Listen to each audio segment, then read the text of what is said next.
بسم اللہ الرحمن الرحیم۔ میرا نام فرحت تھا، سب مجھے پیار سے بیبی کہا کرتے تھے۔ میں اپنے 4 بھائیوں کی اکلوتی بہن تھی۔ میرا ایک بھائی مجھ سے 5 سال بڑا تھا اور باقی بھائی مجھ سے چھوٹے تھے۔ پھر بھی سارے بھائی مجھ پر اپنی جان چھڑکتے تھے۔ میرے بڑے بھائی کو ایک لڑکی پسند آئی تو انہوں نے یہ بات گھر والوں سے کی۔ میرے گھر والوں نے کہا کہ ٹھیک ہے، ہم رشتہ دیکھ آئیں گے، پر لڑکی والوں کی ایک عجیب شرط تھی کہ پہلے وہ ہمارے گھر آنا چاہتے تھے، ہمارا گھر اور رہن سہن دیکھنا چاہتے تھے۔ بات تو یہ عجیب تھی، پر بھائی کی پسند کا معاملہ تھا سو ہم مان گئے۔ ہم سب ان کے آنے کا انتظار کر رہے تھے۔ بھائی صبح سے تیار ہو رہا تھا اور بہت خوش لگ رہا تھا۔ مجھے تو یہ صورتحال کافی عجیب لگ رہی تھی۔ وہ لوگ شام کو ہمارے گھر آئے۔ وہ 3 لوگ تھے، لڑکی کی خالہ اور باپ اور بڑا بھائی ساتھ آئے تھے۔ سب بیٹھے تھے۔ میں کچن میں کھڑی چائے بنا رہی تھی اور سن رہی تھی۔ وہ لوگ آتے ہی گھر کا جائزہ لینے لگے۔ آپ کا گھر تو بہت چھوٹا ہے، ہماری بیٹی کبھی ایسے گھٹن زدہ گھر میں نہیں رہی، پتہ نہیں کیسے یہاں رہے گی، گاڑی بھی نہیں ہے آپ کے پاس، پھر آپ لوگ کیا پبلک ٹرانسپورٹ میں گھومتے پھرتے ہیں؟ لڑکی کی خالہ بول رہی تھی۔ میری ماں نے بات کا رخ بدلا اور مجھے آواز لگائی کہ سب کے لیے چائے لے آؤ۔ میں سب کے لیے چائے اور کچھ کھانے پینے کا سامان لیے کمرے میں داخل ہوئی۔ گو کہ اس وقت میں کم سن تھی، پھر بھی اتنا سمجھ گئی کہ لڑکی کا بھائی مجھے عجیب سی نظروں سے گھور رہا تھا۔ کبھی اس کی نظریں میرے قدموں سے سر تک جا رہی تھیں تو کبھی کہیں۔ میں اس کی نظروں کے حصار میں خود کو محسوس کر کے عجیب جھنجھلاہٹ کا شکار ہو رہی تھی۔ وہ مجھے عجیب نظروں سے دیکھ رہا تھا۔ پھر اس نے اپنے باپ کے کان میں کوئی بات کی۔ دونوں باپ بیٹے نے سر ہلایا۔ کچھ دیر بعد وہ بولے کہ ہمیں یہ رشتہ قبول ہے، اور سب ایک دوسرے کا منہ میٹھا کروانے لگے۔ میرے بھائی کی خوشی کا تو ٹھکانہ نہیں رہا۔ وہ اس لڑکی سے بہت محبت کرتا تھا۔ جب رشتے کی بات تقریباً پکی ہو گئی تو انہوں نے ایک عجیب بات کر ڈالی کہ ہمارے خاندان میں ایک رواج ہے کہ ہم جس گھر میں بیٹی کا رشتہ دیتے ہیں وہاں سے رشتہ لیتے بھی ہیں۔ یہ بات سن کے ہم سب حیران رہ گئے۔ بہن جی، آپ یہ کیسی باتیں کر رہی ہیں؟ آپ کا تو ایک ہی بیٹا ہے اور میری بیٹی اس کے مقابلے میں بہت چھوٹی ہے۔ اس بات کی تو کوئی دکھ ہی نہیں بنتی ہے۔ ہمارے خاندان میں وٹے سٹے کو اچھا نہیں سمجھتے۔ میری امی نے ان کو سمجھایا۔ ان کا بیٹا 35 سال کا تھا اور میری عمر تب 17 سال تھی۔ بہن، ہماری تو یہی رسم ہے، اگر آپ کو منظور نہیں تو ہمیں اجازت دیں، لڑکی کی خالہ نے کہا اور وہاں سے چلی گئیں۔ ان کا جانا تھا کہ بھائی نے گھر میں واویلا مچا دیا۔ میری خوشی کی کسی کو پرواہ نہیں ہے۔ عمر زیادہ ہے تو کیا ہوا، ایسے لوگ تو اپنی بیویوں کو شہزادی کی طرح رکھتے ہیں۔ اتنا بڑا گھر ہے، ان کی زمین ہے، جائیداد ہے، ایسا رشتہ ہماری بہن کو کہاں ملے گا؟ پر آپ کو نہ اس کی خوشیوں کی فکر ہے نہ میری۔ میں اس لڑکی کے بنا نہیں رہ سکتا، اگر وہ مجھے نہیں ملی تو میں خودکشی کر لوں گا۔ بھائی کی باتیں سن کر تو امی ابو دل تھام کر ہی رہ گئے اور مجبوراً مجھے قربان کرنے کو راضی ہو گئے۔ جس دن میرے بھائی کی شادی تھی اسی دن میری بھی شادی تھی۔ سب کو یہ یاد تک نہیں تھا کہ میرا میٹرک کا داخلہ بھیجنے کی تاریخ نزدیک آ گئی تھی۔ میں اپنا داخلہ فارم تھامے بیٹھی تھی، پر اس کے ساتھ ہی میرے ہاتھوں میں مہندی بھی لگی ہوئی تھی۔ کیا میرے یہ ہاتھ مجھے علم کے زیور پہنا سکتے تھے، یا اب مجھے ان ہاتھوں سے بس اس گھر کو ہی سنبھالنا تھا؟ اپنے شوہر کے کام کرنے تھے، بچے پیدا کرنے تھے۔ مجھے نہیں پتا تھا میری زندگی کس طرف جائے گی، پر کہتے ہیں کہ شادی کی رات آپ شوہر سے منہ دکھائی میں کوئی تحفہ لے سکتے ہیں۔ میں نے سوچ لیا تھا کہ میں اپنے شوہر سے کہوں گی کہ وہ مجھے علم کا تحفہ دے دے اور مجھے پڑھائی کرنے دے۔ 1-2 سال بچے پیدا نہیں کریں گے تو کیا ہو جائے گا؟ میری عمر ابھی اتنی زیادہ بھی نہیں تھی، بچے تو بعد میں بھی ہو سکتے تھے، صرف مجھے میٹرک کرنے دیتے۔ پہلے ہی میرے کافی سال ضائع ہوئے تھے، میں بڑی مشکل سے میٹرک تک پہنچی تھی۔ سنا تھا کہ ایک دفعہ میٹرک ہو جائے تو باقی پڑھائی تو آپ گھر بیٹھ کے بھی کر سکتے ہیں، اسی لیے مجھے میٹرک کرنے کا بہت زیادہ شوق تھا۔ میں نے سوچا تھا کہ آج یہ فارم فل کر دوں گی اور صبح اپنے شوہر سے کہوں گی کہ اسے جمع کروا دیں۔ میں اپنے کمرہ عروسی میں بیٹھی اسی فارم کو دیکھ رہی تھی کہ میرا شوہر فہیم کمرے میں داخل ہوا۔ اس کے وجود سے ایک عجیب سی بو آ رہی تھی، وہ نشے میں دھت تھا۔ میں اسے دیکھ کر گھبرا گئی اور وہ فارم چھپا دیا، پر اس نے مجھے ایسا کرتے ہوئے دیکھ لیا۔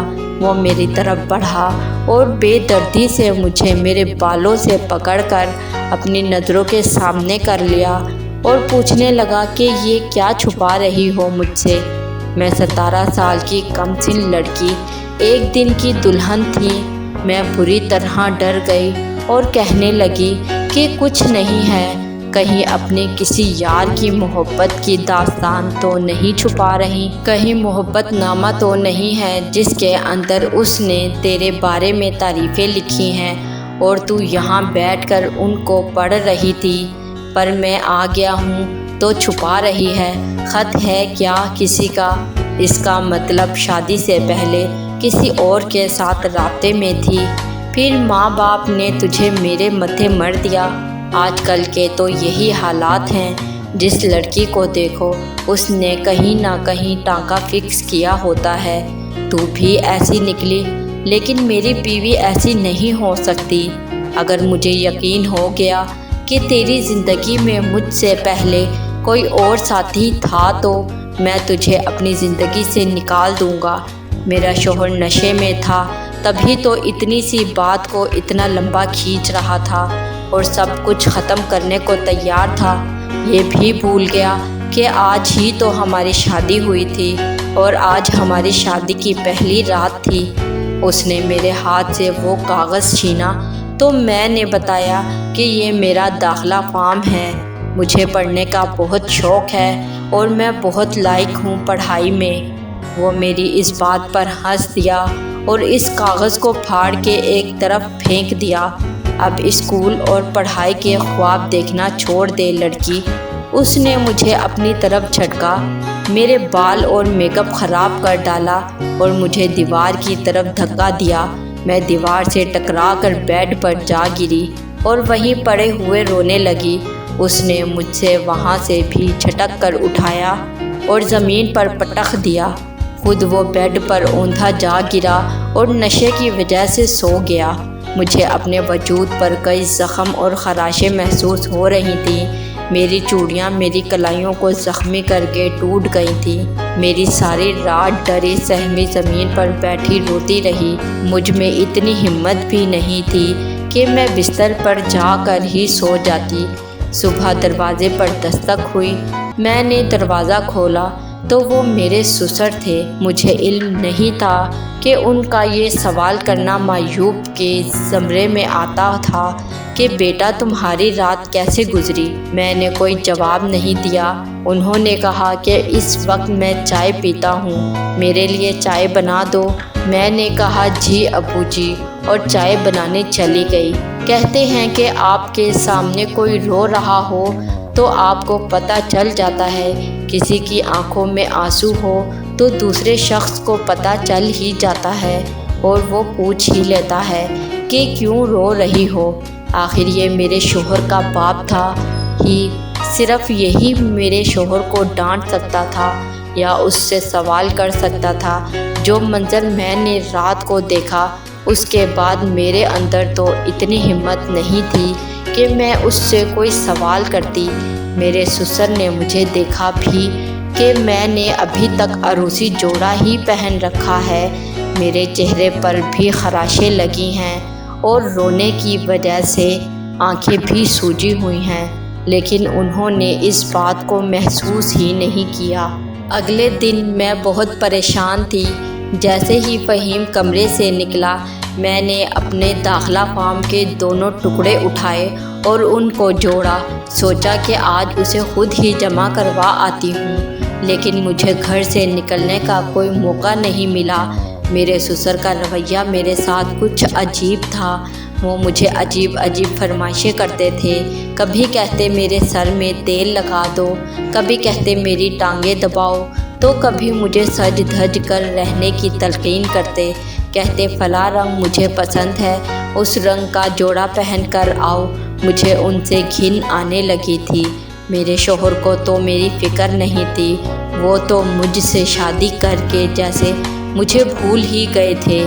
دن رات اپنی ہی عیاشیوں میں لگے رہتے، نہ میری کسی ضرورت کا خیال رکھتا، نہ پوچھتا کہ میں کیسی ہوں، کس حال میں ہوں۔ گھر جاتی تو دیکھتی کہ میری بھابھی کو بھائی نے رانی بنا کر رکھا تھا۔ وہ کتنی خوش رہتی تھی، ان کو کسی چیز کی کمی نہیں تھی۔ میری بھابھی میرے پاس آ کر بیٹھی تو کہنے لگی کہ تمہاری کلائیاں کیوں خالی ہیں، چوڑیاں کہاں ہیں؟ میں نے کہا کہ میں پہننا بھول گئی، تو انہوں نے مجھے اپنی کلائی سے چوڑیاں اتار کر پہنانی شروع کر دیں۔ میں نے کہا کہ رہنے دے بھابھی۔ اس نے کہا کہ نہیں، سہاگن کے بازو خالی نہیں رہنے چاہیے، اچھا نہیں لگتا۔ میں دل میں سوچنے لگی، کون سی سہاگن؟ میرے شوہر کو تو میرا کوئی خیال ہی نہیں ہے، اور ابھی بھی ایسے ہی جی رہا ہے جیسے شاید شادی سے پہلے جیتا تھا۔ اسے میری کوئی پرواہ نہیں ہے۔ میری بھابھی مجھے بتانے لگی کہ بھائی نے ان کو کتنے سارے تحفے دیے ہیں، وہ لوگ سیر کرنے بھی گئے ہیں، اور بھائی نے ان کو کہا ہے کہ وہ ہر مہینے ان کو ایک تحفہ دیا کریں گے۔ میری بھابھی کہنے لگی کہ ساری زندگی تو یہ روٹین فالو نہیں کریں گے، لیکن فی الحال تو دن بڑے اچھے گزر رہے ہیں، ہر مہینے میرے لیے ایک اچھا سا تحفہ لے کر آتے ہیں، کوئی نہ کوئی سونے کی ہی چیز ہوتی ہے۔ میں ان کی باتیں سن رہی تھی اور سوچ رہی تھی کہ چلو کوئی نہ کوئی تو خوش ہے، کسی کو تو شادی راس آ گئی، مجھے تو شادی بالکل بھی راس نہیں آئی تھی۔ میری زندگی تو بہت عجیب گزر رہی تھی، پورا دن میں ڈرتی ہی رہتی تھی کہ کہیں میرے ساتھ کچھ ہو نہ جائے۔ میں نے اپنے گھر والوں کو اپنی حالت کے بارے میں کچھ نہیں بتایا، کیونکہ میں ان کو پریشان نہیں کرنا چاہتی تھی۔ فارم جمع کروانے میں صرف ایک دن رہ گیا تھا، میں بہت پریشان تھی۔ میں نے ارادہ کر لیا کہ اب میں خود جاؤں گی۔ امی کے گھر جانے کا بہانہ کرتی، تب بھی بات نہیں بنتی۔ فہیم مجھے صرف ایک بار گھر لے گئے تھے، وہ بھی رات کو، اور فارم تو مجھے دن میں جمع کروانا تھا۔ میں بڑی مجبور ہو گئی، اور میں نے سوچ لیا کہ کچھ نہ کچھ کرنا ہی پڑے گا، نہیں تو میری زندگی تو اسی طرح برباد ہو جائے گی۔ اگر میں پڑھی لکھی نہ ہوئی تو اپنے لیے کبھی بھی کچھ نہیں کر پاؤں گی۔ میرے ہاتھ میں تو کوئی ہنر بھی نہیں ہے کہ جس کا استعمال کر کے اپنی زندگی کو تھوڑا بہتر بنا لوں۔ اسی لیے سوچ لیا کہ کچھ نہ کچھ تو کرنا ہی ہے۔ میں گھر سے بنا بتائی نکل گئی اور جا کر فارم جمع کروا دیا، پر واپسی پر مجھے میرے شوہر نے رکشے سے اترتے ہوئے دیکھ لیا اور مجھے سڑک سے مارتے ہوئے گھر تک لایا۔ مجھے اتنا مارا کہ میں لہو لہان ہو گئی، زمین پر ادھمری پڑی حالت میں پڑی تھی کہ میرے سسر میری طرف آئے اور مجھ سے جھوٹی ہمدردی جتا کے مجھے اپنے کمرے میں لے جانے لگے۔ فہیم، تجھے شرم نہیں آتی؟ یہ تو نے کیا کر دیا؟ پھول سی لڑکی کو اتنا مارا، بیچاری اتنی خوبصورت بیوی ہے تیری، اگر ایسی بیوی میری ہوتی تو میں تو اس کو کبھی یہ خراش تک نہ آنے دیتا۔ میرے سسر کی عمر تھی اس طرح کی باتیں کرنے والی، کیا وہ میرے شوہر کو کوئی اور مثال دے کر نہیں ڈانٹ سکتے تھے؟ اور عورت کو بے وقوف کہنے والا مرد یہ نہیں سمجھتا کہ عورت کے دماغ میں اللہ نے ایک سائرن رکھا ہوتا ہے جو اس ٹائم بج جاتا ہے جب وہ دیکھتی ہے کہ سامنے والے مرد کی نیت کیا ہے۔ عورت کو فوراً پتہ چل جاتا ہے کہ اس کے سامنے کھڑا ہوا شخص اسے کن نظروں سے دیکھ رہا ہے، اور مجھے بھی فوراً سے ہی پتہ چل گیا کہ میرے سسر کی نیت کیا ہے۔ وہ مجھے ہمدردی جتاتے ہوئے اپنے کمرے میں لے کر جا رہے تھے۔ ان کو پتہ تھا کہ میرا شوہر نشے میں تھا اور اس کے بعد اس نے سو جانا تھا اور رات تک اٹھنا نہیں تھا۔ میرے لیے تو یہ آر یا پار والی صورتحال بن گئی تھی۔ میں فوراً ان کا ارادہ بھانپ گئی اور اپنی آخری طاقت استعمال کرتے ہوئے ان کی گرفت سے نکلی، اپنے گھر کی طرف بھاگ اٹھی۔ میرے گھر والے میری حالت دیکھ کر حیران رہ گئے۔ میں نے ان کو سب بتایا کہ مجھے کس حال میں رکھا ہوا تھا، میرے ساتھ کیا کرتے تھے۔ میری باتیں میری بھابھی نے بھی سن لیں اور مجھ پر الٹے الزام لگانے لگیں کہ اس نے کہا کہ میں مان ہی نہیں سکتی ہوں کہ یہ سب کچھ سچ ہے۔ میرے بابا تو فرشتہ صفت انسان ہیں، ان کو تو بیٹیوں سے اتنی محبت ہے، تو وہ اس کے ساتھ یہ سب کچھ کیوں کرنے لگے؟ کیا یہ ان کی کوئی دشمن ہے؟ یہ تو ہوا میں تیر چلا رہی ہے، اس کی باتوں کا کوئی جواز نہیں ہے، کوئی لوجک نہیں ہے۔ میرے گھر میں ایسا کچھ نہیں جیسا یہ بتا رہی ہے، مجھے دیکھ کے جل رہی ہے، اسی لیے میرا گھر برباد کرنے کے لیے یہ سب ڈرامہ کر رہی ہے۔ وہ میری طرف بڑھی اور کہنے لگی، تم میرے باپ پر تہمت لگا رہی ہو۔ میرا باپ ایک شریف انسان ہے، وہ ایسا کرنے کا سوچ بھی نہیں سکتا۔ ضرور تمہاری ہی چال چلن ٹھیک نہیں ہوں گے۔ جس گھر میں میرے باپ کے خلاف ایسی باتیں ہوں، میں وہاں ایک منٹ نہیں رک سکتی۔ بھابھی بھپر گئی۔ میرے بھائی نے اپنی بیوی کو کسی طرح روکا اور مجھے کہا کہ میں اپنے گھر جاؤں، بلکہ میری بھابھی مجھے خود میرے سسرال چھوڑنے آئی۔ انہوں نے میرے بھائی سے کہا کہ میرا گھر ہے، میری بھی کوئی ذمہ داری ہے، میں اس کو وہاں چھوڑ کے آتی ہوں، آپ پریشان نہیں ہوں۔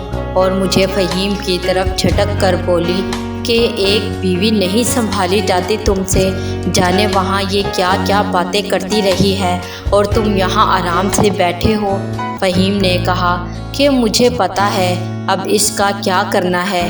اس نے مجھے کمرے میں بند کر دیا اور خود اپنی بہن کے ساتھ کوئی بات کرنے لگا۔ مجھے ان کی آوازیں نہیں آ رہی تھیں۔ میں نے بامشکل اتنا سنا کہ میری بھابھی کہہ رہی تھی کہ اگر اس کے گھر والے سوال کریں گے تو پھر کیا کہیں گے، تو فہیم نے کہا کہ ان سے کہہ دیں گے کہ یہ گھر سے بھاگ گئی ہے۔ یہ مجھے بالکل اچھی نہیں لگتی۔ میں نے تو تیرا گھر بسانے کے لیے اس سے شادی کر لی، اس کے اندر ہے ہی کیا، نہ کوئی ادا ہے نہ ہی خوبصورتی، بس گھر میں پڑی رہتی ہے۔ شکل دیکھ کے ایسا لگتا ہے جیسے اس پر کوئی ظلم ہو رہا ہے، ہر ٹائم روتی رہتی ہے۔ مجھے ایسی بیوی نہیں چاہیے تھی۔ میں مرد ہوں، میں کوئی اور شادی کر لوں گا۔ مجھے ٹوٹی پھوٹی سی آوازیں آئی تھیں، لیکن اس کا مفہوم یہی نکلتا تھا کہ میرا شوہر شاید مجھے چھوڑنے کے پلان بنا رہا تھا، وہ بھی اپنی بہن کے ساتھ مل کے۔ میں حیران تھی کہ میری بھابھی خود گھر والی تھی، شوہر والی تھی، اور وہ اس کو ذرا بھی سمجھا نہیں رہی تھی کہ ایسے نہیں کرو، ابھی شادی کو وقت ہی کتنا ہوا تھا۔ اگلے ہی دن فہیم مجھے ایک جگہ لایا جو اچھی جگہ نہیں تھی، وہ وہاں میری قیمت لگا کر چلا گیا۔ وہ ایک کوٹھا تھا جہاں فہیم نے مجھے 5 لاکھ میں بیچا تھا۔ فہیم جا چکا تھا اور ایک آدمی میرے کمرے میں آنے کی تیاری کر رہا تھا۔ میں روتی رہی، بلکتی رہی، پر کسی نے میری ایک نہیں سنی۔ میرے ساتھ وہاں بہت ظلم ہوا۔ سوچتی تھی کہ اب اس سے برا اور کیا ہو سکتا ہے۔ مرنے کی کوشش کی، پر مجھے موت بھی نہیں آئی۔ میں بہت تکلیف میں تھی۔ میرا وہ داخلہ فارم ابھی بھی میرے دوپٹے کے پلو سے بندھا ہوا تھا۔ میں ہمیشہ اس کو دیکھتی رہتی تھی، سوچتی رہتی تھی کہ میری ایک ہی خواہش تھی کہ میں پڑھائی کروں، لیکن زندگی نے مجھے کہاں سے کہاں پہنچا دیا۔ یہ بات گھر والوں میں پھیل گئی تھی کہ میں اپنے گھر سے بھاگ گئی ہوں۔ پتہ نہیں وہ مجھے ڈھونڈنے کی کوشش کر رہے تھے یا نہیں، یا انہوں نے بھی مجھے جیتے جی مار ڈالا تھا۔ ایک دن مجھے وہاں میرے ایک کزن نے دیکھ لیا، جو بھائی کا بہت اچھا دوست بھی تھا۔ وہ مجھے اپنی چھوٹی بہن سمجھتا تھا۔ مجھے وہاں دیکھ کر حیران رہ گیا۔ اس کی مدد سے میں وہاں سے نکلی اور وہ مجھے میرے گھر لے آیا۔ اس نے ہی سب کو میری کہانی سنائی۔ میرا بھائی یہ سن کر حیران رہ گیا اور احساس جرم میں مبتلا ہو گیا۔ میرے بھائی نے میرے چہرے پہ ہاتھ رکھ کر میری آنکھوں میں دیکھا، جہاں پر آنسو اور دکھ کے سوا کچھ نہیں تھا۔ میں پتھر کی ہو چکی تھی۔ اب مجھے کسی بات سے فرق نہیں پڑتا تھا۔ میں اس کے سامنے ایسے کھڑی تھی کہ جیسے میں کوئی زندہ لاش ہوں۔ وہ بھی اچھی طرح سمجھتا تھا کہ اس سارے عرصے میں میرے ساتھ کیا کچھ نہیں ہوا ہوگا۔ اس نے پلٹ کر اپنی بیوی کی طرف دیکھا، جس کے چہرے پہ خوف تھا۔ یہ اس کی وہی بیوی تھی جس سے وہ بہت محبت کرتا تھا اور بڑے جتن کر کے اسے اپنی زندگی میں لے کر آیا تھا۔ اسے مہرانی بنا کے رکھا ہوا تھا۔ اس نے بھابھی کو طلاق دے دی اور میرے بھائی کو ہارٹ اٹیک آ گیا۔ میں کتنی بد نصیب بہن تھی، اپنے بھائی کی موت کی وجہ بن گئی۔ بابا نے فہیم پر کیس کیا، میری طلاق کروائی۔ فہیم جیل میں تھا، بھابھی کو طلاق ہو گئی اور میرا بھائی اس دنیا میں نہیں رہا، سب برباد ہو گیا تھا۔ اب مجھے کس نے بیانے آنا تھا؟ میں ایک کمسن طلاق یافتہ تھی اور میں اپنے ماں باپ کے در پر بیٹھی تھی۔ وقت کے ساتھ میں نفسیاتی سی ہو گئی۔ جس بھی شادی شدہ جوڑے کو دیکھتی تو ان کے بارے میں یہی سوچتی کہ یہ کیا ساتھ خوش ہیں؟ کیا اس کا شوہر بھی رات کو اسے مارتا ہوگا؟ کیا دنیا کے سارے شادی شدہ لوگ خوش ہوتے ہیں یا سب ہی دکھاوا کرتے ہیں؟ میں کسی طرح اپنے آپ کو سنبھالنے کی کوشش کر رہی تھی، پر میرے ساتھ اتنا کچھ ہوا تھا کہ سمجھ نہیں آتی تھی کہ اپنے وجود کے کون سے حصے کو پہلے جوڑوں۔ کرچیاں اتنی زیادہ تھیں کہ جوڑتے ہوئے ہاتھ زخمی ہو رہے تھے۔ کچھ سال بعد میرے لیے بھی ایک رشتہ آیا۔ ہمارے گھر میں بڑے دکھ دیکھے تھے۔ میرا بھائی اس دنیا سے چلا گیا۔ میری بھابھی جو اس گھر میں بس رہی تھی، وہ طلاق لے کر وہاں سے روانہ ہو گئی اور میرے ساتھ بھی اتنا برا ہوا۔ مجھے بھی طلاق ہوئی تھی۔ جب میرے لیے رشتہ آیا تو میں نے صاف انکار کر دیا۔ میں شادی نہیں کرنا چاہتی تھی۔ میرے ماں باپ نے کہا کہ ہم اب بوڑھے ہو گئے ہیں، ہمارے اندر اتنی ہمت نہیں ہے بیٹا کہ ہم اور صدمے اٹھا سکیں۔ تیرا بھائی بھی تو اس دنیا سے چلا گیا، اب تو ہی رہ گئی ہے۔ تو کسی سے شادی کر لے، کسی کا گھر بسا لے۔ تیری عمر ہی کیا ہے؟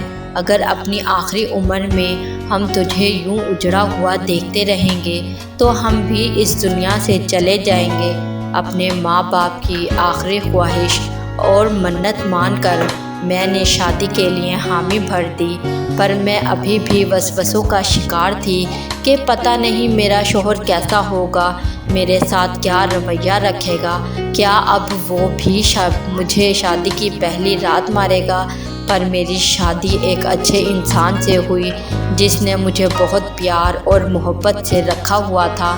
میں بھی اپنے گھر کی ہو گئی۔ میرا شوہر بہت اچھا ہے، میرا بہت خیال رکھتا ہے۔ اس نے میرے سامان میں وہی پھٹا پرانا داخلہ فارم دیکھا تو مجھ سے پوچھا کہ یہ کیا ہے۔ میں نے اسے بتایا کہ میں پڑھنا چاہتی تھی، لیکن زمانے نے میرے ساتھ یہ سب کچھ کر دیا، پر اب میں نہیں پڑھنا چاہتی۔ اس نے کہا کہ کیوں نہیں پڑھنا چاہتی ہو؟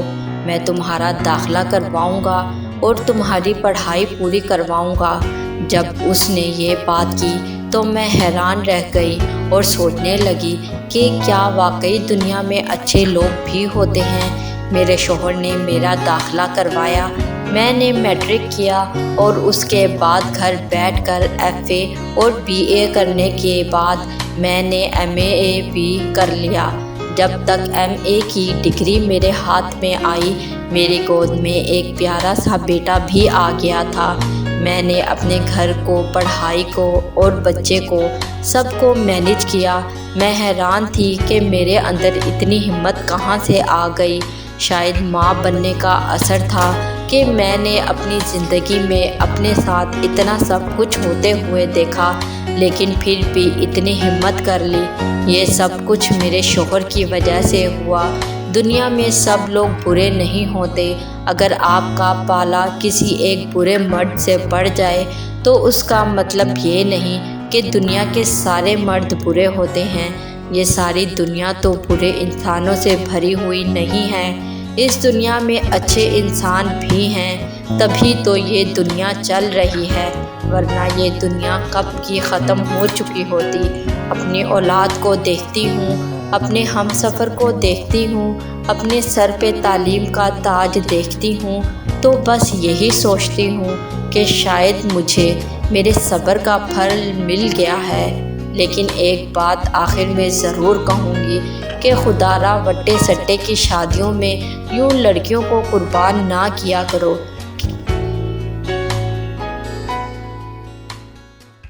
ہماری ویڈیوز اگر آپ کو پسند آ رہی ہیں تو ضرور لائک کیجئے، اور اگر آپ نے ہمارا چینل سبسکرائب نہیں کیا تو ضرور کیجئے۔ اس کے ساتھ ساتھ بیل آئیکن پر بھی لازمی کلک کیجئے تاکہ ہماری ہر آنے والی ویڈیو آپ تک بر وقت پہنچ سکے۔ اللہ حافظ۔